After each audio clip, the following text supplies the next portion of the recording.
Question number 25 start करते हैं। The solubility product of silver chromate is 2.6 into 10⁻⁻2 calculate the solubility of the compound. Students आपने simple क्या करना है, आपको सॉल्युबिलिटी प्रोडक्ट यानी कि केएसपी की वैल्यू ऑलरेडी पता है।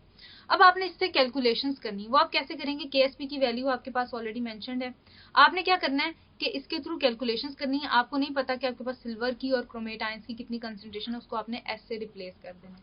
अब स्टूडेंट्स आप क्या करेंगे कि आपने 2.6 into 10⁻⁻2 ये वैल्यू लिखी, देन आपके पास एस स्क्वायर थी ये वैल्यू 2s, इसका आपने स्क्वायर ले लिया, देन आपने इसको s से मल्टीप्लाई कर दिया।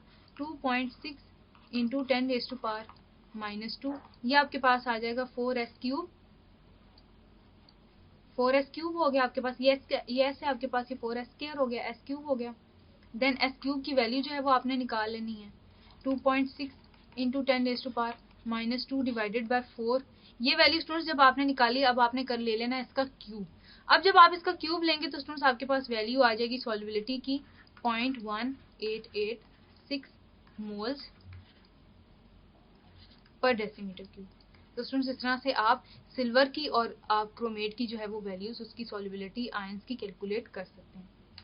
Having said that students, that was all from exercise today. I hope कि आपको मेरा समझाया हुआ एक एक क्वेश्चन बहुत अच्छे से समझ आया होगा। This is your on-screen chemistry instructor Imshad signing off from tutorial.pk.